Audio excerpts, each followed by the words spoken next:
welcome back to the finishing line. Proudly sponsored by Hollywood Bets. Probably should have checked if Tom could hear us and we could hear Tom first, but well, we kind of were talking anyway. Just before we went on. So, Tom is on time constraints. So am I. So we've a lot of races to get through. So we're just going to rattle through these. No graphics. Andrew's also on time constraints, so it's a busy week here. Literally the only hour we can fit in today. In Waterford and wherever Tom is, somewhere in Wexford. Where are you again, Tom? He's in the Pimlico Palace, Dave. I witnessed the Pimlico Palace a few weeks ago. Yeah. Here you go, Dave. This is a good story for you now. So you know how I've had to cancel you two coming down to mine a couple of times, right? So Andrew came down to my house the week before last. I wasn't here. I was on the way to the airport on holiday, and Andrew is looking for the Hollywood Bets phone booth. So Andrew comes down to my house for the first time, and I'm not even there. It's great. It's a nice house. And did he get the phone booth? Clearly, because you don't have it anymore. He doesn't have it anymore. Oh, well, there you go. Hey, he's plenty of room for horses to roam now, I have to say. But my God, you're in the back arse of nowhere. I had to tell him, I said, if you're coming up a lane and there's grass in the middle of the road, you're going the right way. Keep going. And you still didn't get a goat. No. Anyway, we'll rock on. There's many stories to talk about on Sunday with some regards jumpers, but we'll get to that Sunday and we'll kick on with these races. And Frankie saying, I'm so sorry. John Gosling basically said he wasn't doing the job right, from what I can gather from stop running around and spending time in stop being a tipster. Stop spending time in boxes with people like Tom from Pimlico Racing. Stuff like that. Never basically, been in a box. That's what he said. He didn't mention Tom. But never been in a box with Frankie.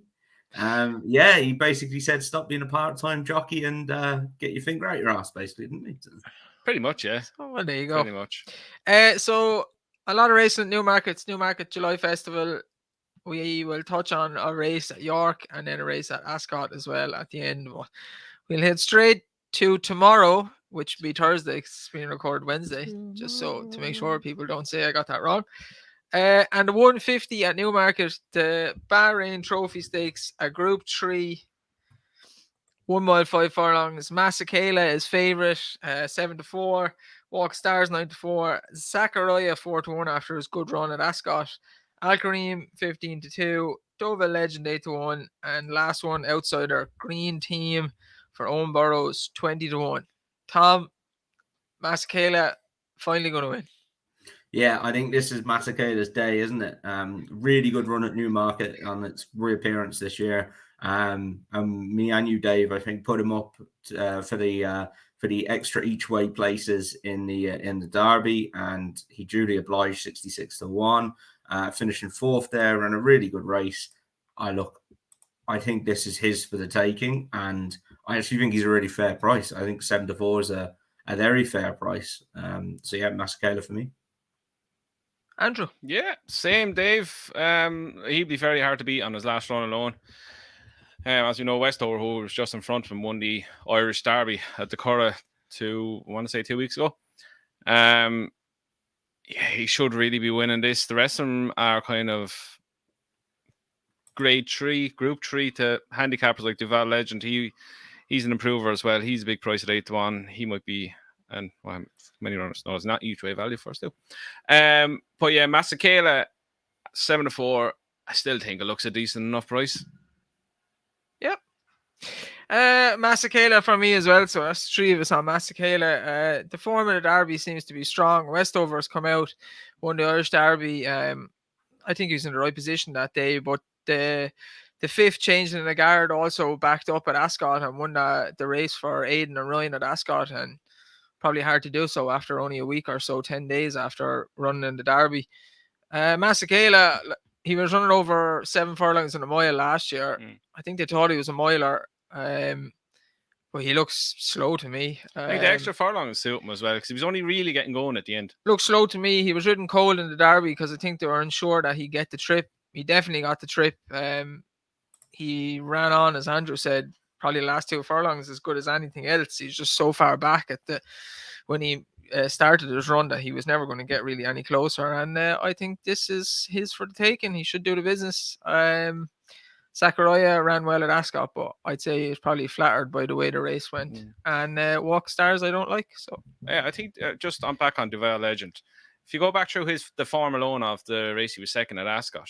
The winner was coming in on the back of 2 wins, so that's the hat trick complete. And the third, fourth, and fifth were all coming back on wins since then, and a few more down below. I think he's a big price at 8-1 if people don't fancy the top of the market. Put Masakelo all around. Masakelo all around. He should win. I hope he does the job. If not, you'll be seeing him in the Abla Bartlett next year. So we're going next to 225 at Newmarket. July Stakes, 6 furlongs, Group 2 for the 2-year-old colts.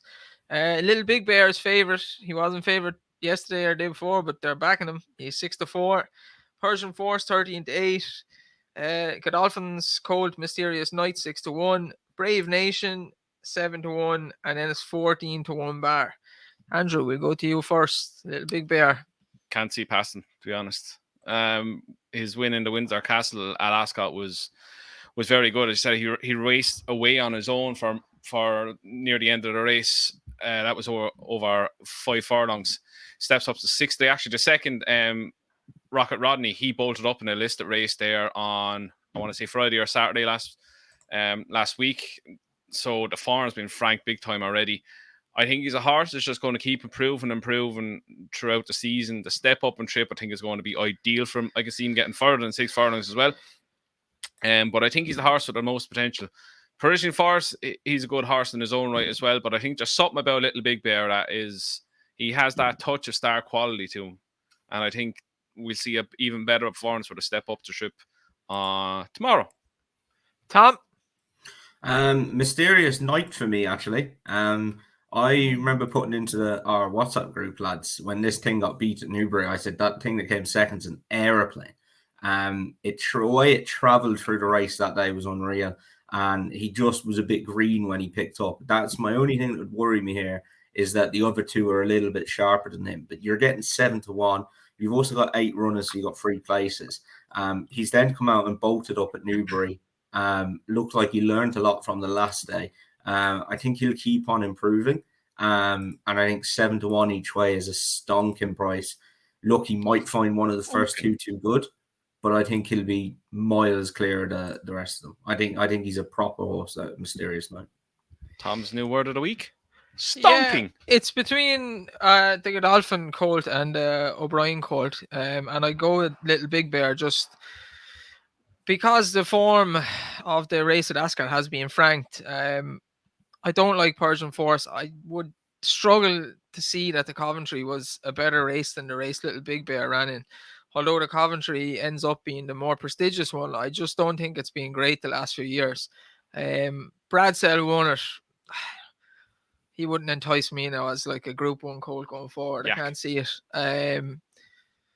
The O'Brien horse that ran in that Blackbeard has been beaten since. The other O'Brien horse was in the same race, was beaten out of sight. There's been a few colts beaten, whereas I think Little Big Bear ran in the Norfolk, the Windsor Castle, and as Andrew said, Rocket Rodney has won.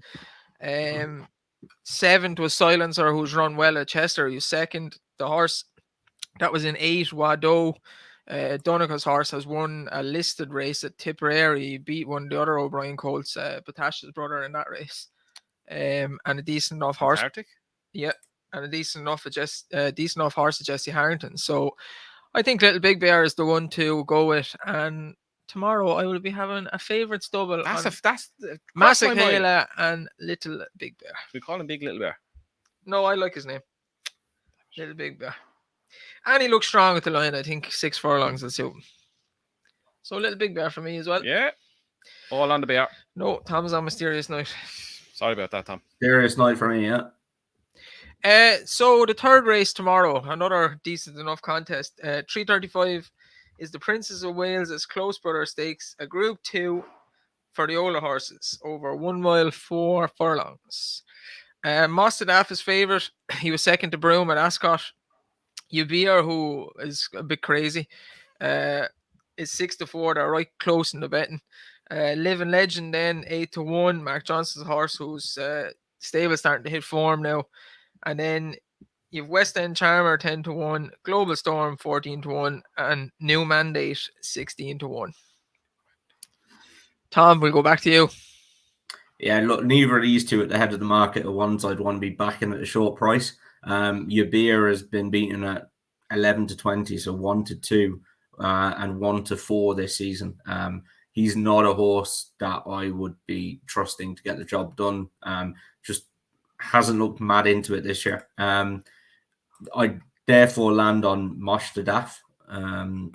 But again, he's not really one I'd want to be taking 11-8 about either. They put cheap pieces on last time. They've got them on again. Look, Mosh to Daff as a selection, but it's a no bet race for me. Andrew? Yeah, it's a race where I'm not that too enthralled about. Top two in the market, I just don't want to be anywhere near. Same can be really. It's Living Legend. He comes with his quirks, but he's the one I'm going to go with. 3 starts ago, he beat you, Beer.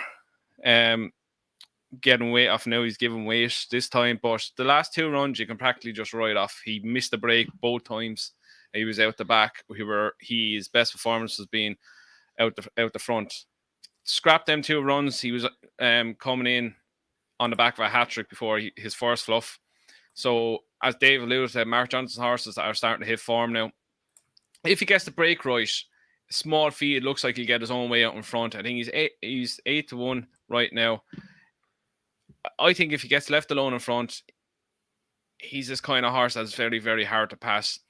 So I will take a chance 8-1 of him. Can't have the first 2. Yabir, as you said, is an absolute fruitcake. Masadaf, whatever the hell his name is, who cares? Just don't like him. Don't like him at all. So that just leaves me with Living Legends at 8-1, hoping he doesn't miss the break. Yeah, look, Yabir probably turned it around at some stage this season and win a couple of decent races, but he's very untrustworthy to be backing at 6-4. Mostadaf, his 2 seconds look okay in the context, though they were a Group 1 or a Group 3 race and a Group 2 race. But I think Broome pretty much battered him. And the time before that, it was behind Bay Bridge. And Bay Bridge in his previous 2 races has been shown to be not probably up to Group 1 standard. So with the fact that, like what Andrew said, I think Living Legend is going to get freebie in front and if Ryan Moore booked, I just go for him each way and hopefully that he comes first or second then. But the 2 top of the market, I wouldn't be backing anyway. Good choice, Dave. Well done. Okay, we're off to Friday. And the first one on Friday is the 225 Duchess of Cambridge Stakes, a Group 2 over 6 furlongs for the 2-year-old fillies. So, in favourite, we have Mayland C, 2-1, Lezu 9-4, Mauge 9-4, Queen Ollie 10-1, Carmella 20-1, and Tagline 20-1. I'll take this first.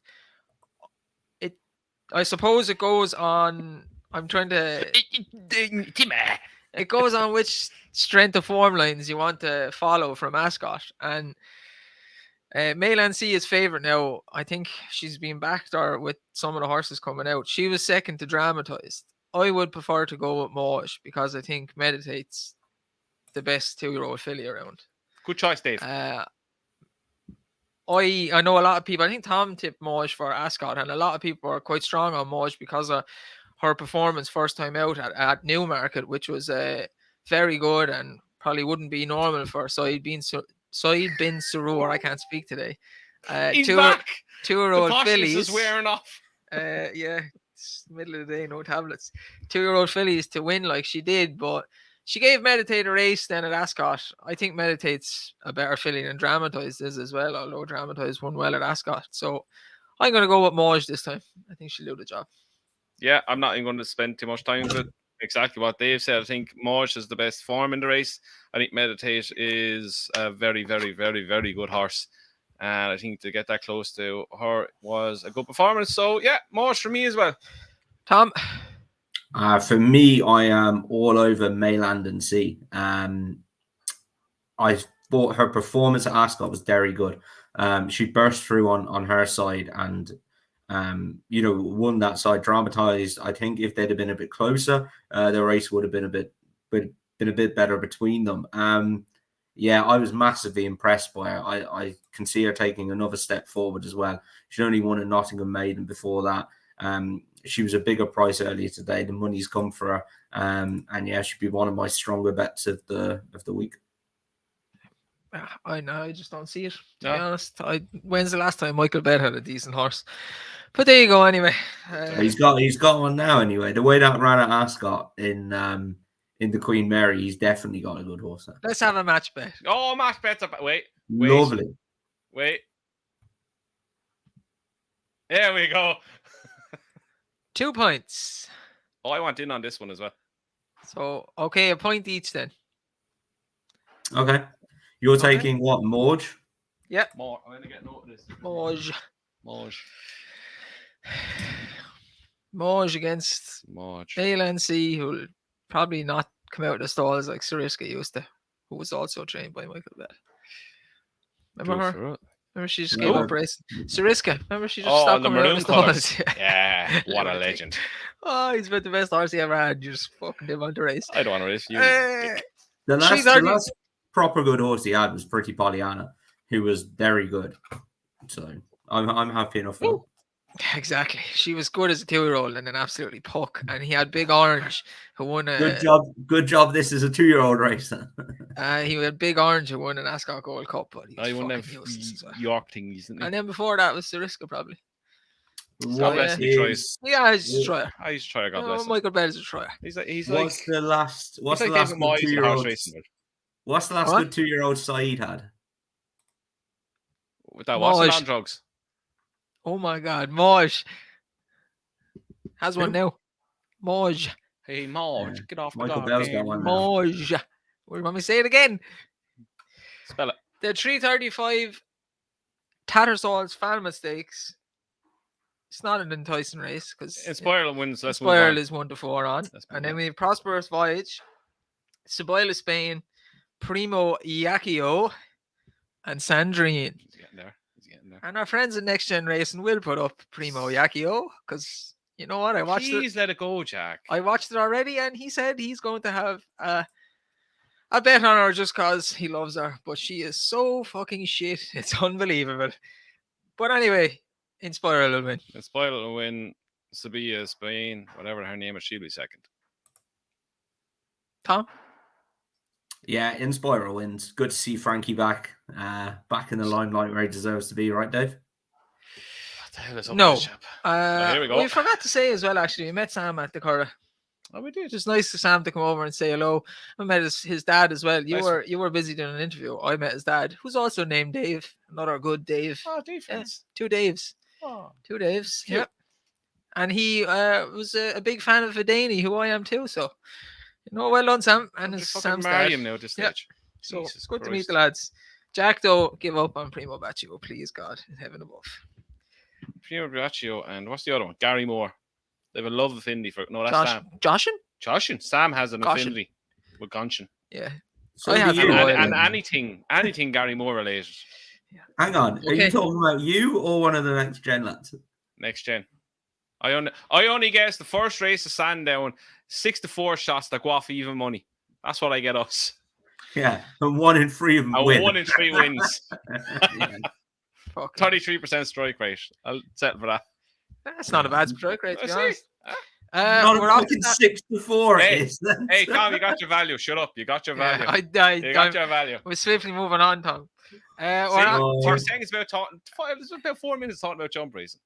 We're on to Saturday. The last 20 minutes. Sorry. Saturday, the last day of the Newmarket July Festival. And the first race we have is the 315, the Bet365 Superlative Stakes, a Group 2 over 7 furlongs for the 2-year-old colts. I think the fillies can enter this as well, can they? I think so. Godolphin have the favourite Victory Dance. Alfred Munnings, who was useless at Ascot, is second favourite 3-1.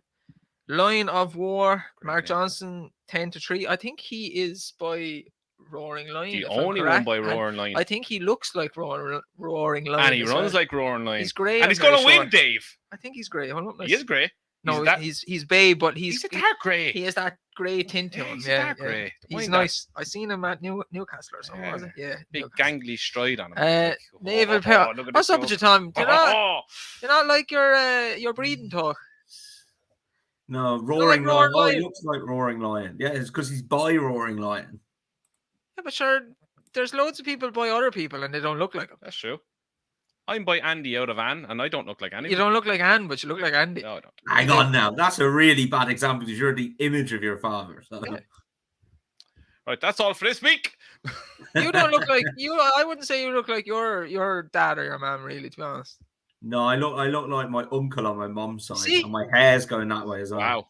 So you're out of such and such, and you look like someone else. But Postman. yeah, Roaring Lion's son, By the postman. Line of War. Naval Power is 5-1. Crypto Force 8-1. Dear my friend, another Mark Johnson horse. Sorry, Charlie and Mark Johnson horse. They need to get over this stuff. Yeah. 8-1. Brian Meehan's horse, Isaac Shelby, who was quite impressive his first day out, 8-1, and then it's 9-1 bar. Andrew is clearly going for Line of War anyway, so you may as well start. Line of War, very good on his debut, but the way he put the race to bed from the front at Newcastle was extremely good. Look, it was not much in behind him, but it's the way he done it to streak 10 minutes clear and then being eased down at the end. As you said, by Roaring Lion, I think he's the only son of Roaring Lion. Could be wrong, but I'm nearly full sure I heard that. Wait, Roaring Lion definitely passed away. He only had one or maybe two. He got colic or something, man. He doesn't have many sons or daughters. He's probably the first raced anyway. Roaring Lion. Tom will come back here now. There's 50 goals by Roaring Lion. Yeah, there's a few. There's a few. Is there? He's probably the first race one. He only had one season breeding, I think, before he got colic. He was the only one to make the race course so far. Then that's probably correct, Dave. That's not correct, Andrew. Isn't that? Well. But look, his whole presence. He has his presence of a very, very good horse. The way he carries himself, the way he goes through a race, and the way he picks up. I think there's a hell of a lot more to come from this horse.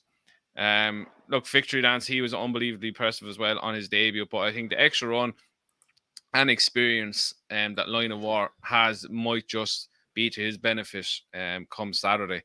And I think if he improves again, he could be a very, very, very good horse in the making. Tom.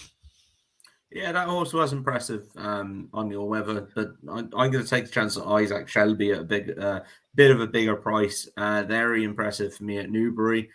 First time out for a Brian Meehan horse. Won very, very well.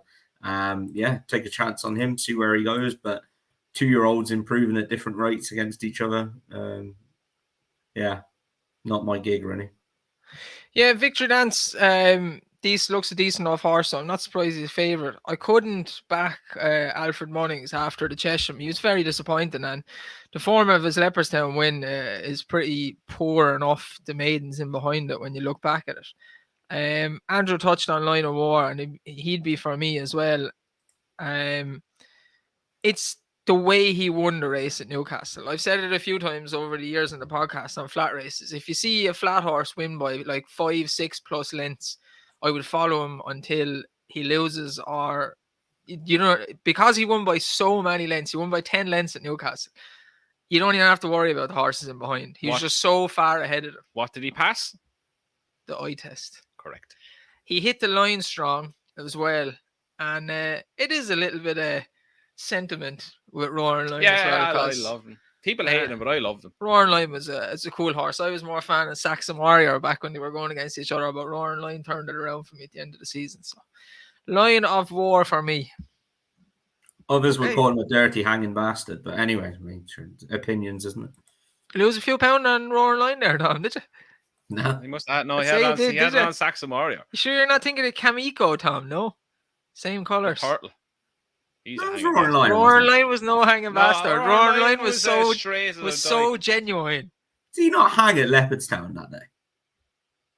He hung into the win line, is what he did. I could be wrong, so swiftly moving on. He won a Leopardstown. Yeah. He won the Juddmonte. He beat Saxon Warrior in Juddmonte. Then he won at Leopardstown, and he hit a load of Group 1s at the end of the season anyway.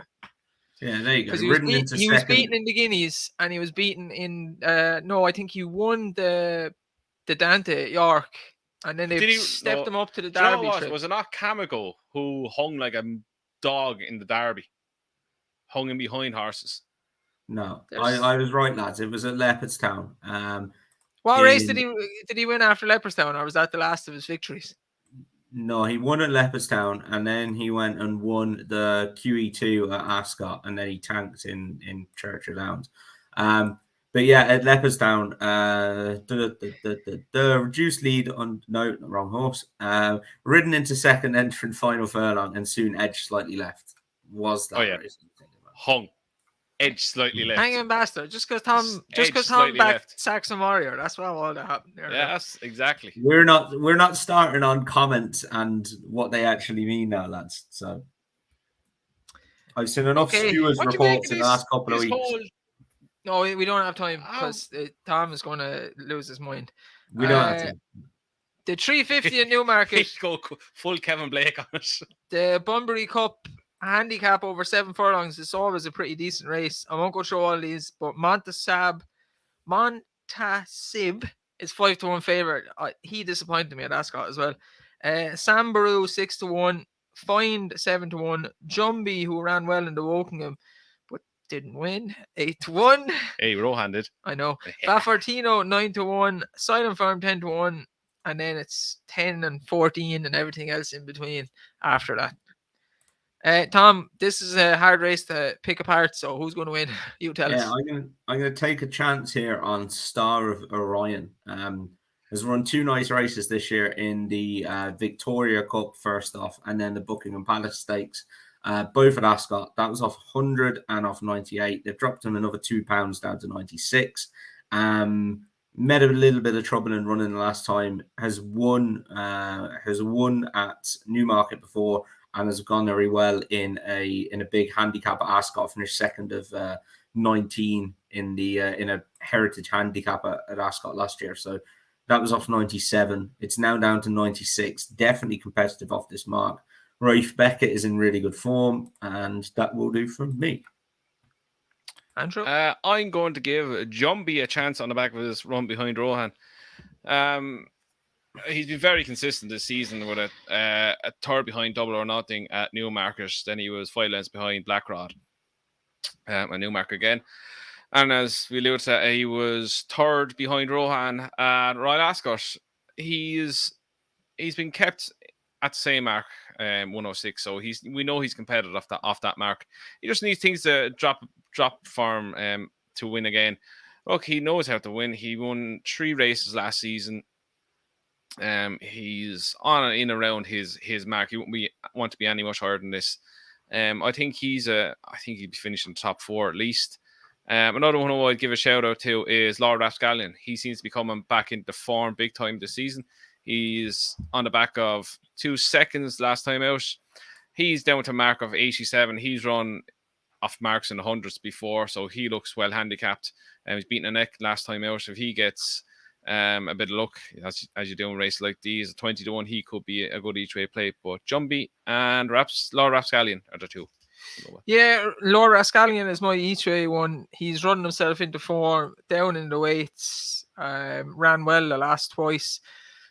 He'll be carrying very little weight if he actually does run in all these races. Again, like I said before, Ascot, it can tend to, you have to wait and see what the draw is like. So it's hard to know today, Wednesday, what's going to be the story Saturday. But I think he'll run well each way.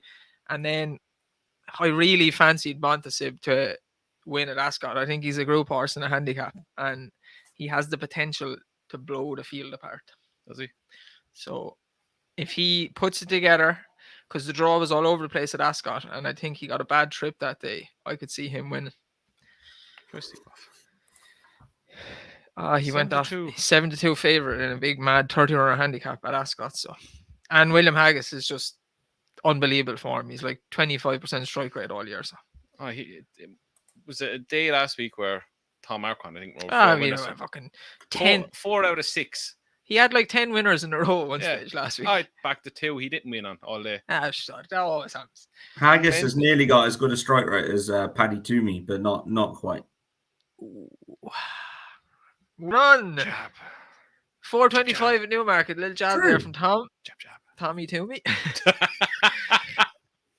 The Darley July Cup Stakes, a Group 1 for the sprinters, over 6 furlongs, and we may or may not see Perfect Power because he might go to France for the Maurice de Geest, Vive la France. which is over how long, Tom and Andrew? 7, isn't it? 5 furlongs. 6. What did Tom say? 7. 7, isn't it? 6.5. 6.5. Same Wow. difference. He's in a favourite 7-4. Artorias, the Australian horse, 5-2. Creative Force, 9-2. Naval Crown, 11-2. I hate those two horses. Just so anybody cares. They're like a pair of knows. twins. You just don't. Yeah, you just can't like any of them.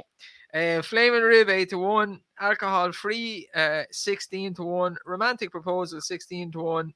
Cadamosto, 16-1. And 20-1 Bar. And there's some good sprinters in this at pretty big prices. Andrew, if Perfect Power runs, will he win? Yes. Next question. Tom. Yeah, I think he will actually. You've been a lot keener on him than I have over the last year, but yeah, no, I think if he runs here, he will. Yeah.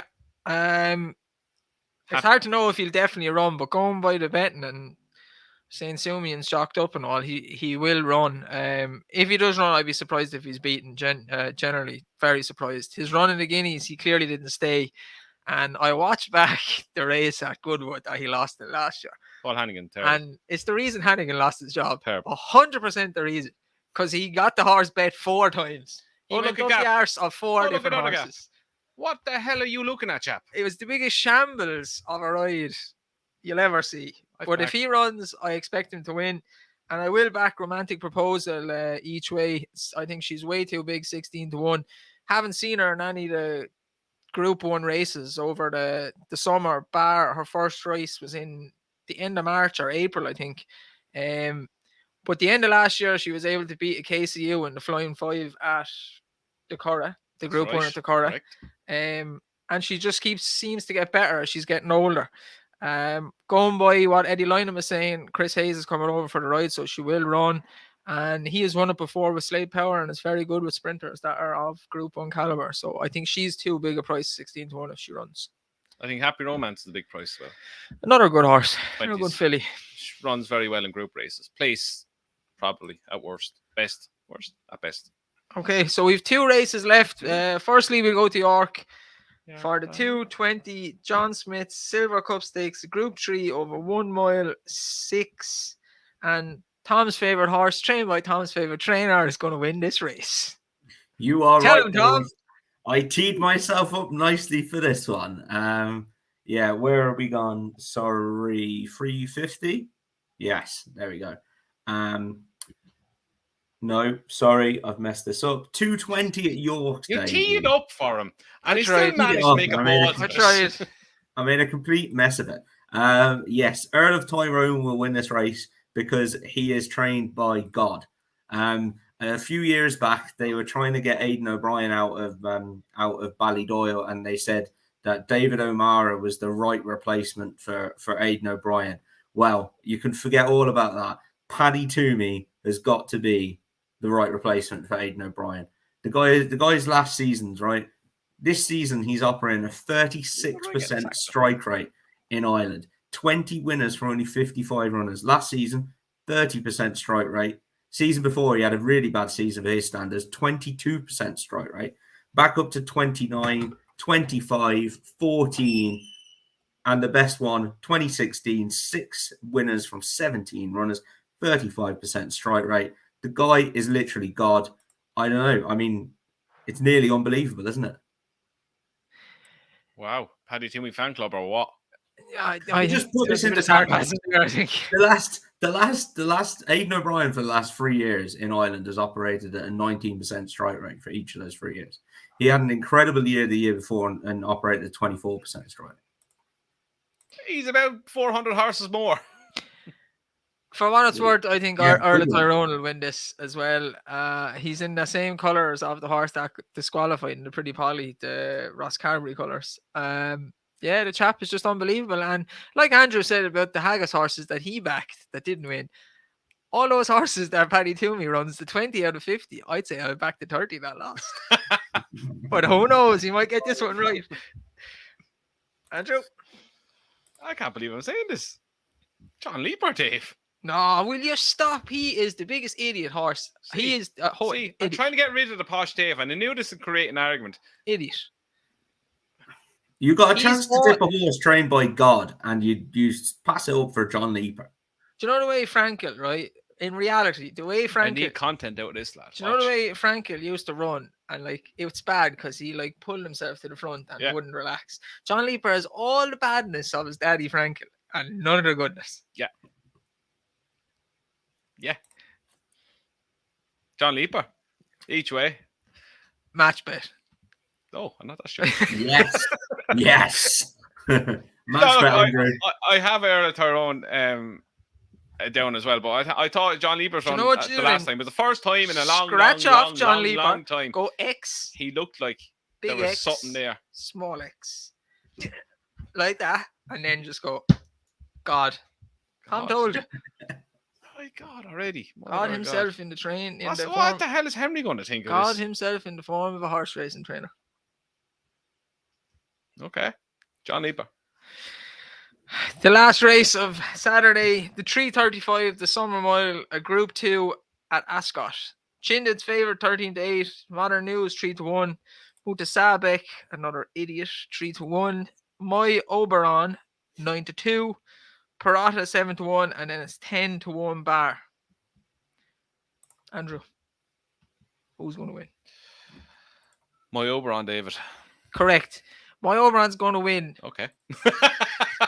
because Tom Marquand has gone to Ascot to ride My Oberon, Yep. and he could be at Newmarket riding in a Group 1 and a Group 2 and no matter how many other races. He's gone specifically to Ascot to ride My Oberon, who is a Grade 1 horse. Tom. And Chinditziak. Yeah, I'd follow Andrew in on that. I think a new section for the show at some stage should be Lay of the Week. Chinder would be my Lay of the Week. You got to take him on in a race like this at 3-1. The one I'm going to go for is actually Tactical. Thought he ran a really nice race at Ascot in the Buckingham Palace Stakes. He was on the near side and he won his race on the near side. That was a return to form for him there. Only his second run of the season, so still plenty to go with Tactical. And I think this triple suit, step up to a mile, and give him a good shot. Andrew, Napa next best. I'm going to do a double nap. So it's going to be Little Big Bear Okay. and Masakela. It's a Tom. nap double. Okay. And you're doing next best too? Next best, Perfect Power and Line of War double. Tom. Okay, so I'm doing something a bit funky as well, Dave. That's all right. So my nap is Masakela. My next best is Mayland and Sea. And then I'm going to do an each way double on Mysterious Night, the 225 at Newmarket on Thursday, and Tactical 335 at Ascot on Saturday.